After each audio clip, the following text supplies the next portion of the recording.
আসসালামু আলাইকুম ওয়া রাহমাতুল্লাহি ওয়া বারাকাতুহু। কেমন আছেন আমার কলিজার টুকরা আদরের আপুরা? সবাই ভালো থাকুন ও সুস্থ থাকুন, এই দোয়া সবসময় করছি এবং আপনাদের দোয়ায় আশীর্বাদে আমিও ভালো আছি আলহামদুলিল্লাহ। আল্লাহর কাছে শুকরিয়া জানাচ্ছি। তো আপুরা, আজকে আমি আপনাদের সামনে হাজির হয়েছি। আমি আজকে শুটকি দিয়ে শাক রান্না করব। তো আমি আলু একটু মোটা সাইজের চিকন চিকন করে কেটে নিয়েছি এবং আমি শাক নিয়েছি, কয়েক রকমের শাক শুটকি দিয়ে আমি রান্না করব। আমি শুটকি দিয়ে দিলাম, শুটকিগুলো একটু আমি তেলে ভেজে নেব।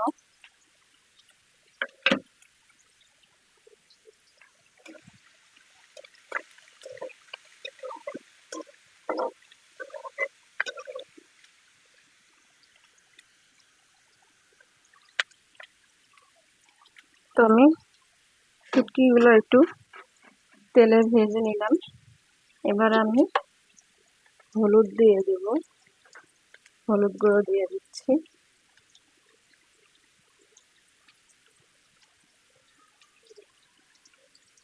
দিয়ে দিব শুকনো মরিচ গুঁড়ো একটু, মানে একটু কালারটা ভালো হওয়ার জন্য হালকা একটু দিয়ে দিলাম।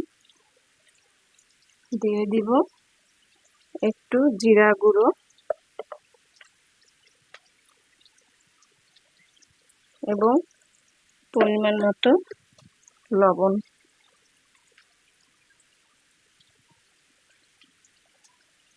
দিয়ে দিলাম পরিমাণ মতো লবণ।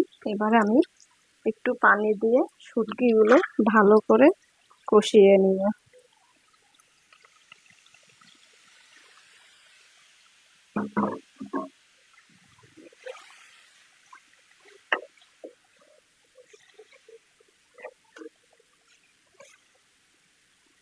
তো আমি শুটকিগুলো একটু ভালো করে কষিয়ে নেব।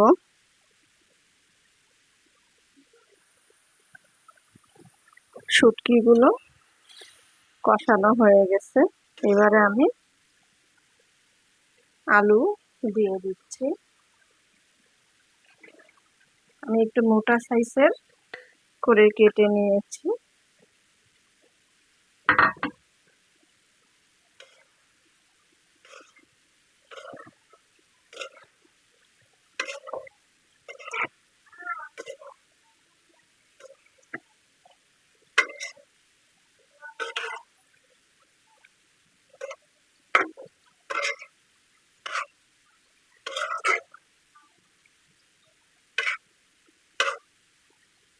এবারে আমি উপর দিয়ে শাকগুলো দিয়ে দিব।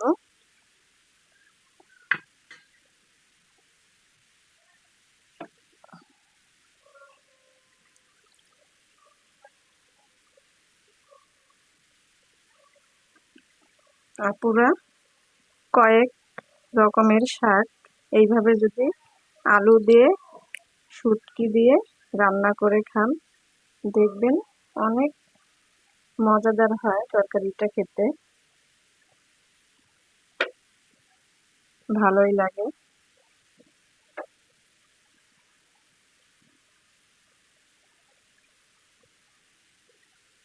এবার আমি ঢেকে দিব।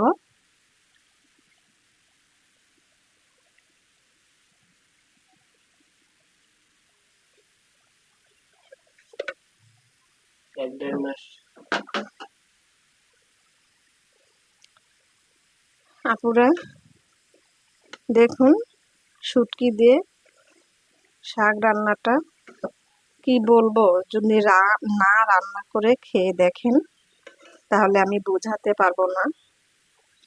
তবে কয়েক রকমের শাক আপনারা এইভাবে আলু দিয়ে রান্না করে শুটকি দিয়ে খেয়ে দেখুন। আশা করছি অনেক মজাদার এবং টেস্টি হবে রান্নাটা। আসলেই অনেক মজা হয়েছে রান্নাটা। তো আপুরা, আপনারা অবশ্যই এইভাবে রান্না করে খেয়ে দেখুন শুটকি, আলু এবং শাক। তো আমি এখন তরকারিটা নামিয়ে নিব। আপুরা, নামিয়ে নিয়ে আসলাম শুটকি দিয়ে শাক রান্না তরকারিটা।